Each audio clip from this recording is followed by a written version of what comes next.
Bentar, yang record siapa? Oke. Assalamualaikum warahmatullahi wabarakatuh. Selamat sore semua. Wah, kelihatannya udah pada antusias nih. Tapi tunggu, kayaknya ada yang kurang. Karena aku nggak sendiri di sini. Partner aku kemana ya? Fatia. Wah, hadir Yok. By the way, Yok, belum afdol nih kalau kita belum kenalan sama teman-teman semua di sini. Nah, bener banget, Fat. Karena ada pepatah yang mengatakan tak kenal maka tak sayang. Jadi lebih baik kita kenalan dulu nih sama teman-teman semua. Tapi ngomong-ngomong, kayaknya aku dengar-dengar kamu udah nyiapin pantun, Yok. Aku udah siap nih dengerin pantun kamu. Oh iya, pantun. Siap dong. Ke pasar Minggu beli durian. Pulangnya lewat jalan buntu. Kenalin aku Yoga Ferdian dari FISIP 2021.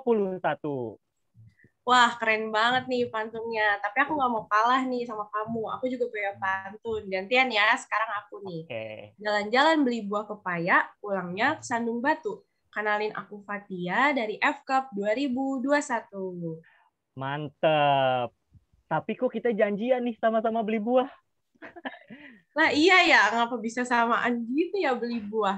Tapi nih Yok, tanpa berlama-lama lagi nih, supaya teman-teman semua nggak nunggu lama, kita mulai aja webinar hari ini dengan tema meningkatkan Semangat semangat belajar belajar pada masa pandemi.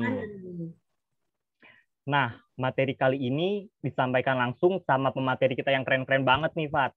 Ada Nurul dari FISIP, Laila dari FTIP, Silva dari FK, ada Namira dari FIB, dan Sabik dari FPK. Kepada para pemateri dipersilahkan.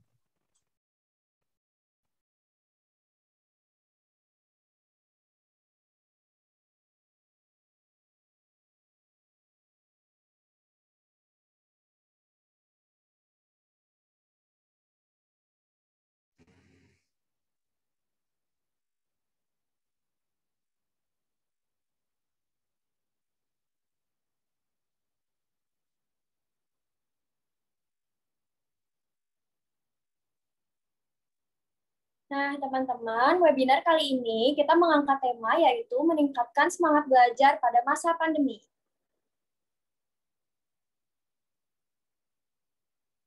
Di sini saya Nurul Aulia akan sedikit memaparkan materi tentang apa saja sih dampak dari pandemi.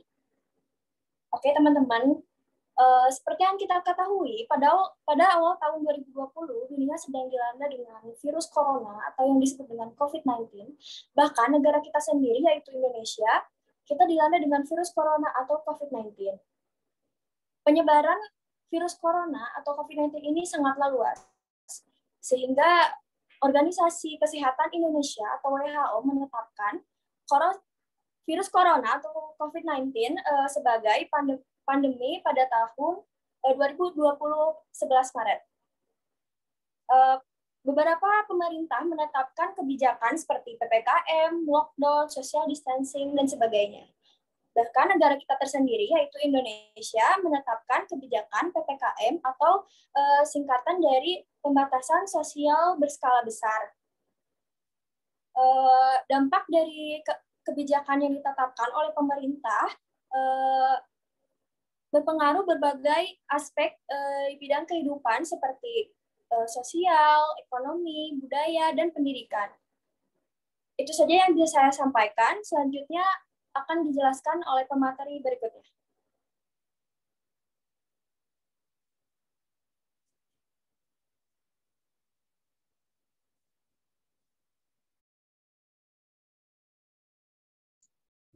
Oke, selanjutnya ada masalah apa saja yang diakibatkan dari pembelajaran daring atau pandemi. Dengan adanya pembatasan interaksi, Kementerian Pendidikan di Indonesia mengeluarkan kebijakan, yaitu dengan meliburkan sekolah dan mengganti proses kegiatan belajar mengajar menjadi sistem pembelajaran dalam jaringan atau daring. Dengan adanya sistem pembelajaran daring ini, ada beberapa permasalahan yang dihadapi oleh para murid dan guru. Seperti materi pembelajaran yang belum selesai disampaikan oleh guru, kemudian guru menggantinya dengan tugas lainnya.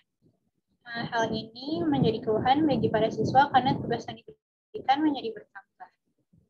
Kemudian permasalahan lainnya yaitu akses informasi yang terkendala oleh sinyal yang menyebabkan lambatnya dalam mengakses informasi. Jadi ada beberapa siswa yang terlambat dalam mengakses informasi yang mengakibatkan terlambatnya dalam mengumpulkan tugas yang diberikan. Kemudian permasalahan lainnya yaitu guru yang memeriksa banyak tugas yang telah diberikan kepada siswa membuat ruang penyimpanan gadget semakin terbatas. Kemudian penerapan proses pembelajaran daring ini juga membuat tenaga pendidik berpikir kembali metode dan model pembelajaran apa yang akan digunakan. Yang pada awalnya para guru sudah menetapkan model dan metode pembelajaran apa yang akan digunakan. Kemudian karena adanya pandemi, metode pembelajaran tersebut harus diubah. Itu saja mungkin yang dapat saya sampaikan. Poin selanjutnya akan dijelaskan oleh pemateri berikutnya.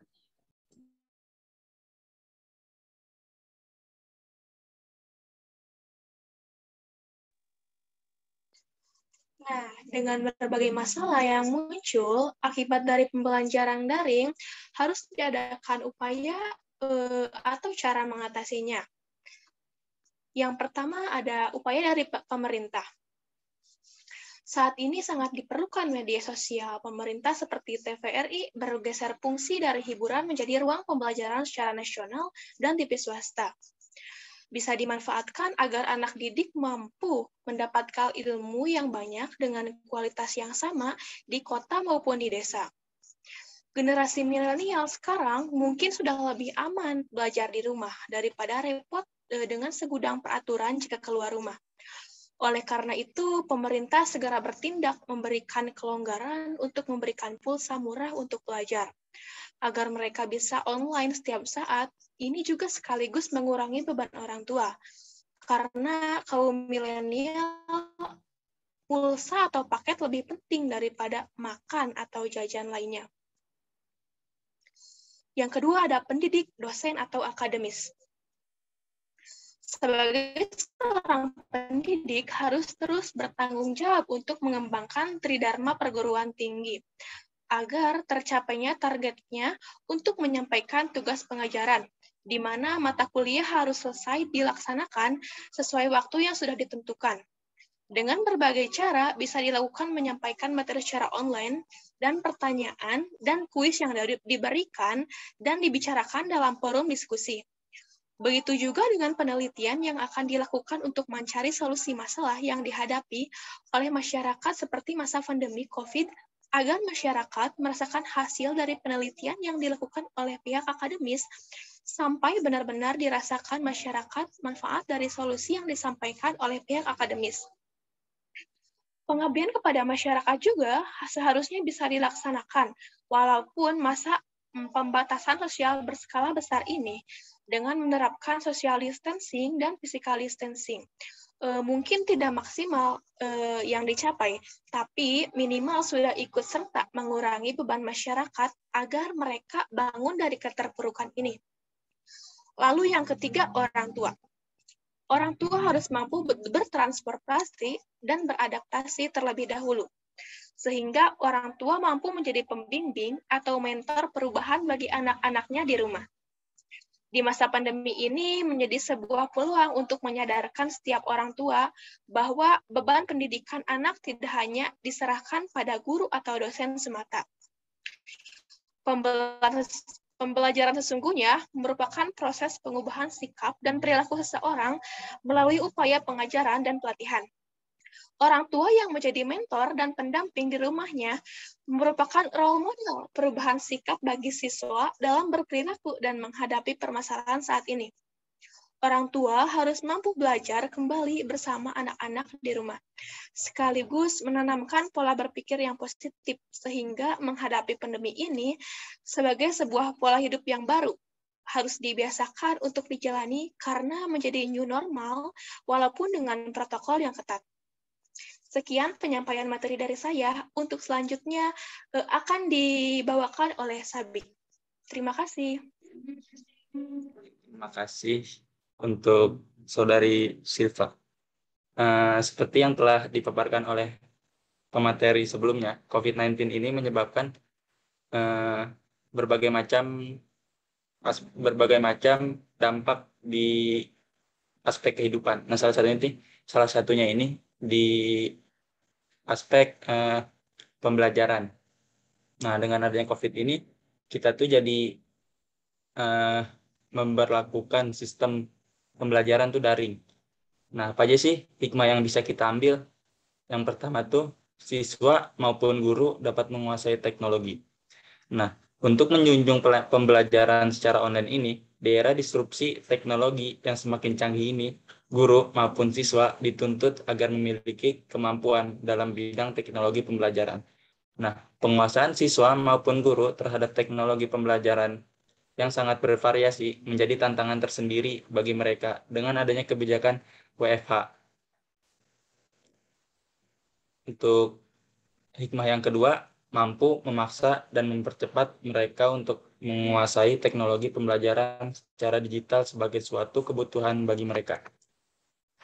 Tuntutan kebutuhan tersebut membuat mereka dapat mengetahui media online yang dapat menjenjang sebagai pengganti pembelajaran di kelas secara langsung, tanpa mengurangi kualitas materi pembelajaran dan target pencapaian dalam pembelajaran. Berbagai media pembelajaran jarak jauh pun dicoba dan digunakan. Sarana yang dapat digunakan sebagai media pembelajaran online antara lain seperti e-learning, Zoom, Google Classroom, YouTube, maupun media sosial WhatsApp. Sarana-sarana tersebut dapat digunakan secara maksimal sebagai media dalam melangsungkan pembelajaran seperti di kelas. Dengan menggunakan media online tersebut, maka secara tidak langsung kemampuan menggunakan serta mengakses teknologi semakin dikuasai oleh siswa maupun guru. Nah, untuk hikmah yang ketiga, dapat menimbulkan kreativitas di kalangan siswa dalam mengembangkan pengetahuan yang telah mereka miliki. Dengan metode pembelajaran yang bervariasi dari guru, mereka dapat menciptakan suatu produk pembelajaran kreatif yang dapat mengembangkan pemikiran, suatu analisis mereka sendiri, tanpa keluar dari pokok pembahasan materi yang telah disampaikan oleh guru. Adanya pandemi COVID-19 juga memberikan hikmah tanpa keluar dari pokok pembahasan materi yang telah disampaikan oleh guru. Nah, adanya pandemi 19 juga memberikan hikmah yang lainnya. Itu hikmah dapat membuat orang tua lebih mudah dalam monitoring atau mengawasi terhadap perkembangan belajar anak secara langsung. Orang tua lebih mudah dalam membimbing dan mengawasi belajar anak di rumah. Hal tersebut akan menimbulkan komunikasi yang intensif dan akan menimbulkan hubungan kedekatan yang lebih erat antara anak dan orang tua. Orang tua dapat melakukan pembimbingan secara langsung kepada anak mengenai materi pembelajaran yang belum dimengerti oleh anak. Di mana sebenarnya orang tua adalah instansi pertama dalam pendidikan anak. Dalam kegiatan pembelajaran secara online yang diberikan oleh guru, maka orang tua dapat memantau sejauh mana sih kompetensi dan kemampuan anaknya. Kemudian tidak jelasan dari materi yang diberikan oleh guru membuat komunikasi antar orang tua dengan anak ini terjalin dengan baik. Orang tua juga dapat membantu kesulitan materi yang dihadapi anak. Sekian yang bisa saya sampaikan. Selanjutnya materi yang akan disampaikan oleh Namira. Nah, tadi kita kan udah dengerin nih pemaparan masalah dan cara mengatasinya. Sekarang aku mau bahas bagaimana sih cara meningkatkan semangat belajar di masa pandemi. Yang pertama adalah tetap fokus dengan belajar dan tujuan yang ingin dicapai. Karena dengan kita menjaga fokus dan tujuan, kita dapat lebih semangat dong untuk belajar agar tujuan kita tercapai. Yang kedua adalah mengingat orang yang sudah memberikan support kepada kita, seperti orang tua, teman dekat, dan yang lainnya, yang kini biasanya disebut dengan support system. Nah, support system ini tentu bukan hanya dapat memberikan dukungan saja, tetapi kita sebagai orang yang didukung tentu akan merasa bahwa jalan yang kita tempuh atau jalani ini tidak sendiri. Jadi kita menjalaninya tuh tidak sendiri, tetapi bersama-sama. Yang ketiga adalah tetap melakukan hobi yang kita gemari. Dalam belajar, kita pasti pernah atau bahkan sering ya merasa jenuh. Hal tersebut wajar, karena kita juga dapat merasa capek dan juga bosan dalam belajar. Solusi yang dapat dilakukan yaitu melakukan hobi yang kita sukai. Selain agar tidak jenuh, hal tersebut dapat membuat kita merasa lebih segar. Yang keempat adalah berkomunikasi dengan teman. Menyambung dari poin yang sebelumnya, tentu kita lebih merasa lega jika dapat berbagi situasi yang sama dibandingkan dengan hanya memendamnya sendirian. Oleh karena itu, agar semangat belajar kita kembali, kita dapat berkomunikasi dengan teman-teman untuk berbagi cerita ataupun pengalaman, maupun berkomunikasi untuk belajar bersama. Nah, udah selesai nih cara meningkatkan kembali semangat belajar. Aku kembalikan ke MC ya. Waduh, keren banget nih pembahasannya nih. Oh iya, tadi apa aja sih, Fat, yang udah dibahas tuh banyak banget kan, Fat? Kayak kita harus tetap fokus, terus juga tetap melakukan hobi yang digemari ya. Terus ada juga berkomunikasi nih sama teman-teman, ya kan? Nah, tips ini nih bener-bener bermanfaat banget buat aku yang suka males belajar, sama kalau belajar tuh gampang ke distract. Kalau kamu sendiri gimana, Fat? Wah, kalau aku sih masuknya ke anak yang rajin ya, Yok. Jadi sebelum materi disampaikan, aku udah ngelakuin nih apa yang disarankan sama para pemateri. Tapi bener nih yang disampaikan ini bermanfaat banget buat kita yang sekarang lagi belajar di masa pandemi. Oh iya, buat teman-teman, kalau ada yang mau ditanya ini, boleh langsung chat di kolom chat atau boleh langsung on mic ya. Diberikan 2 kesempatan untuk bertanya.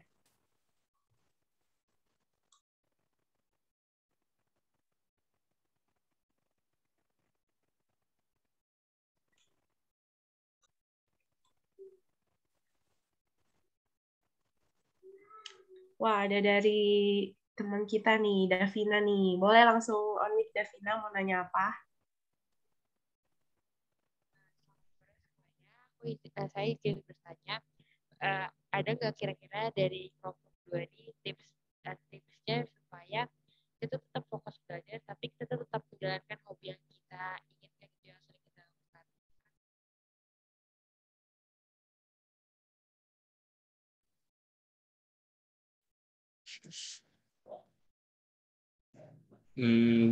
Bisa diulang pertanyaannya? Nah, jadi itu kan dari kesimpulan yang tadi sudah dijelaskan itu, bagaimana cara kita tetap fokus belajar, tapi itu kita juga tetap bisa kayak refreshing dengan kita menjalankan hobi-hobi yang kita inginkan.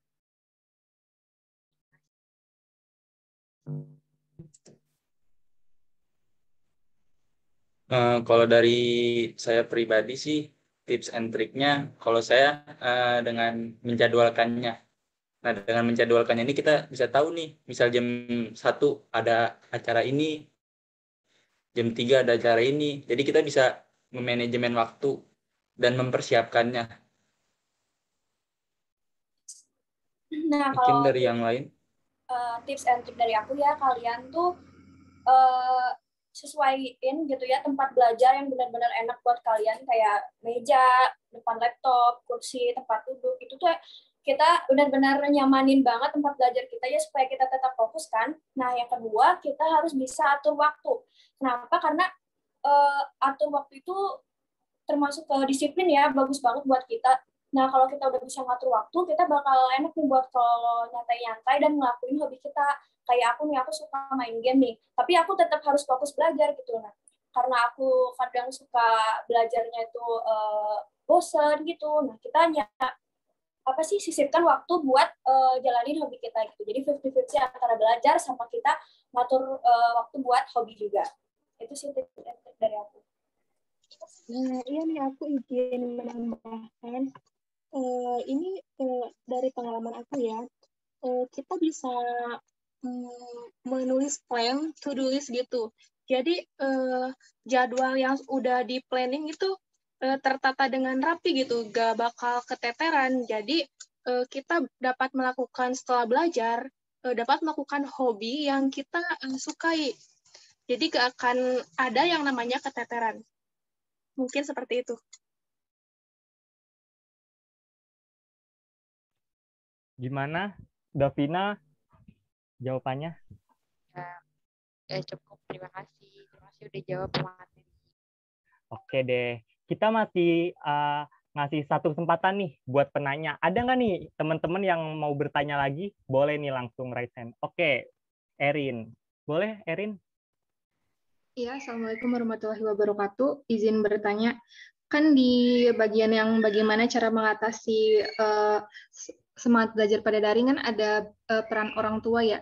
Bagaimana kalau siswanya itu tidak mempunyai orang tua dan nggak ada backup support gitu? Siapa yang bisa ngasih support ke dia dan perannya itu apa? Terima kasih.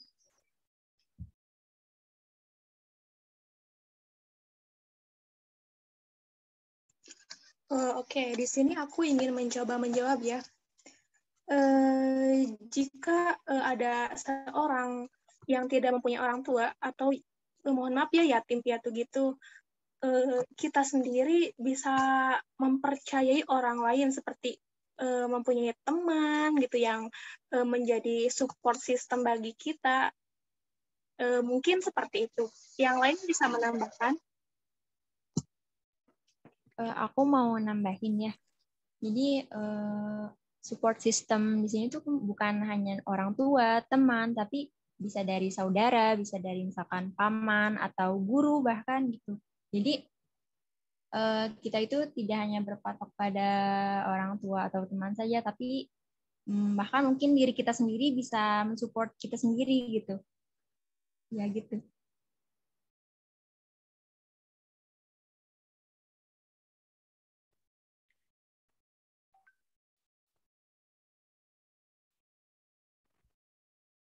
Gimana, Erin, untuk jawabannya? Iya, terima kasih. Oke deh. Oh iya, sedih banget nih. Kita udah ada di penghujung acara. Tapi nggak apa-apa. Kalau masih ada teman-teman yang masih pengen nanya atau penasaran nih sama materi yang tadi udah disampaikan sama pemateri kita, boleh langsung di DM aja IG pemateri kita. Ya, tapi jangan lupa di-follow dulu. Nah, iya betul banget tuh, Yok. Jadi buat temen-temen nih yang masih penasaran sama pemateri-pemateri kita yang keren-keren nih, boleh langsung di-follow Instagramnya. Jangan lupa follow IG kita juga ya, Yok, supaya followersnya nambah ya, Yok. Iya, bener banget. Nah, kalau udah gak ada yang mau ditanyain, sebelum acara webinar kita tutup, boleh kita foto bersama dulu. Buat teman-teman, boleh siap-siap foto bersama.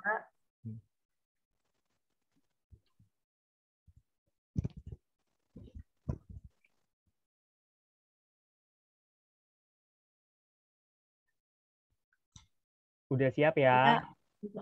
Operator, dipersilahkan. Boleh, operator? Oke, sebentar ya.